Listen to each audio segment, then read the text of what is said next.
वह जेसी से कहता है कि वह छिप जाए, तब तक वह घर की जांच नहीं कर लेता। घर के अंदर उसे अपना कुत्ता मरा हुआ मिलता है। वह आखिरी बार उसे सहलाता है और उसके चेहरे पर गहरा दुख साफ दिखाई देता है। उसी पर माइकल तय कर लेता है कि अब वह बदला जरूर लेगा। वह जेसी को साथ लेकर नाव से द्वीप छोड़ देता है। उधर A16 के हेडक्वार्टर्स में हड़कंप मच जाता है। उनकी सबसे मजबूत टीम पूरी तरह खत्म हो चुकी है। ऑफिसर्स हैरान है कि आखिर ये आदमी है कौन। वो उस आतंकवादी जैसा बिल्कुल नहीं है जिसकी वे तलाश कर रहे थे, और गहराई से जांच करने पर उन्हें पता चलता है कि CIA के डाटाबेस में बदलाव किया गया था ताकि उसकी असली पहचान छिपाई जा सके। माइकल मेसन कोई आतंकवादी नहीं है, वह एक एक्स-इलाइट एजेंट है जिसे 10 साल पहले मरा हुआ मान लिया गया था। दरअसल माइकल ने एक न्यूक्लियर साइंटिस्ट की हत्या करने के आदेश को मानने से इनकार कर दिया था। दूसरी ओर माइकल और जेसी एक छोटे शहर में पहुंचते हैं। दोनों घायल है और सतर्क भी। माइकल जेसी को एक बंदूक देता है और ऑर्डर देता है कि अगर कोई पास आए तो बिना हिचकिचाए गोली मार देना। माइकल पास के एक घर में दवाइयां ढूंढने जाता है, लेकिन अचानक एक आदमी उसके सामने आकर उस पर बंदूक तान देता है। उसे ये नहीं पता था कि उसके पीछे जेसी खड़ी है, शांत और स्थिर, और उसकी सुरक्षा के लिए उसके सिर पर निशाना साधे हुए। वह आदमी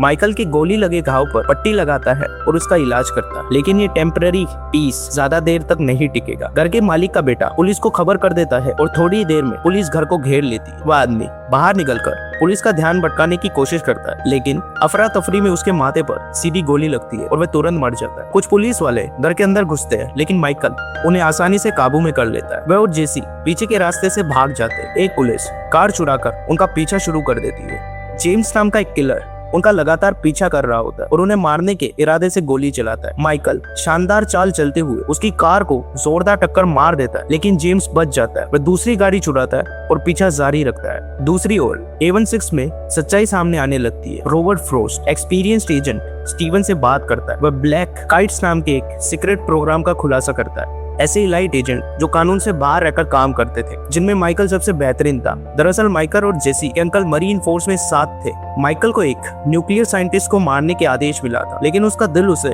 रोक देता है। उसने उस वैज्ञानिक को छोड़ दिया और गायब हो गया। अब एजेंसी उसे इसलिए मारना चाहती है क्योंकि वह बहुत सारे राज जानता है। उधर तेज रफ्तार से गाड़ी चलाते हुए जैसी आखिरकार पूछती है कि माइकल असल में कौन है। माइकल ईमानदारी से कहता है कि वह हमेशा से ऐसा टूटा हुआ इंसान नहीं था जो एक आइलैंड पर छिपा रहे, लेकिन उसका अतीत सब कुछ कॉम्प्लिकेटेड कर देता है। जैसी कहती है कि वह अकेले रहने से बेहतर मुश्किलों के साथ जीना पसंद करेगी, क्योंकि उसने भी अपना परिवार खो दिया है। इसी दौरान एक ट्रैफिक कैमरा उनकी गाड़ी की फोटो ले लेता है। दूसरी तरफ स्टीवन उस फुटेज को पकड़ लेता है और सिस्टम में डिलीट कर देता है ताकि उनका कोई भी रिकॉर्ड ना बचे। वह नेटवर्क में हेरफेर कर उनके निशान छिपा देता है और फैसला करता है कि वह खुद उनका पीछा करेगा। माइकल और जेसी एक चर्च में माइकल के पुराने दोस्त से मिलने पहुंचते हैं। वह उन्हें अपने घर ले जाता है और बताता है कि A16 ने माइकल को कैसे ढूंढा। किसी ने सिस्टम में बदलाव शिमोव नाम के आतंकवादी की पहचान के अंतर्गत एक किल ऑर्डर डाला था।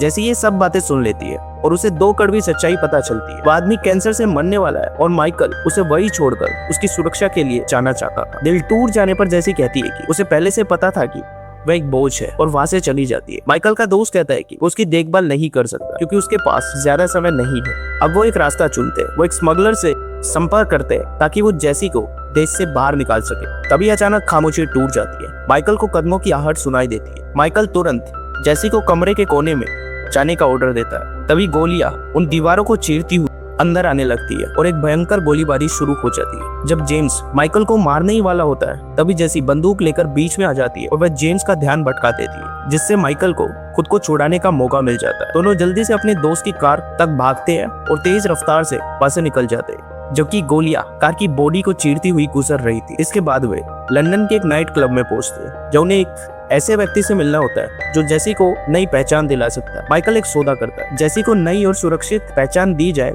और बदले में वह इस पूरे गेम के असली मास्टरमाइंड स्टीवन का काम खत्म कर देगा और सारे राज को दफना देगा। इस पर वह व्यक्ति इस सौदे को मान लेता है और उन्हें एक लिफाफा देता है जिसमें एक पासपोर्ट आइडेंटिटी और $20,000 होते हैं। लेकिन जैसे ही वो क्लब से बाहर निकलने लगते हैं, तभी स्टीवन की स्पेशल टीम उन पर हमला कर देती है, मगर माइकल एक एक करके सभी हमलावरों को खत्म कर देता है। लेकिन इस अफरा तफरी के बीच जेसी को कुछ लोग जबरदस्ती एक वैन में खींचकर ले जाते। इसे देखकर माइकल अपना आपा खो देता है। वह रास्ते में आने वाले हर दुश्मन को गिराता हुआ आगे बढ़ता है और आखिरकार जेसी को बचा लेता है। दोनों एक मोटरसाइकिल पर बैठकर तेज रफ्तार से बंदरगाह की ओर भागते हैं। वह एक नाव उनका इंतजार कर रही होती है जो जेसी को तेज से बाहर ले जाने वाली है। जेसी माइकल से लिपटकर रोने लगती है क्योंकि वह जाना नहीं चाहती। वह उसके साथ ही रहना चाहती है। तभी अचानक फिर गोलियों की आवाज गूंजती है। माइकल उसे बचाने के लिए जबरदस्ती नाव की ओर धक्का देता है और कहता है कि उसे सुरक्षित रखने का यही एक तरीका है। नाव धीरे धीरे दूर जाने लगती है और जैसे उसका नाम चिल्लाती रह जाती है, जबकि माइकल अकेला घाट पर खड़ा जेम्स का सामना करने के लिए रुक जाता है। दोनों की गोलियां खत्म हो जाती है और लड़ाई बेहद खतरनाक और पर्सनल हो जाती है। आमने सामने हाथों से हाथों की लड़ाई, जिसमें सिर्फ गुस्सा और जीने की जिद बची है। लंबी और बेरहम लड़ाई के बाद आखिरकार माइकल जेम्स को मार देता है। बाद में माइकल स्टीवन के घर पहुंचता है, वही आदमी जिसने उसके साथ विश्वासघात किया था। सबूत मिटा दिए थे और उसे मरवाने की कोशिश की थी।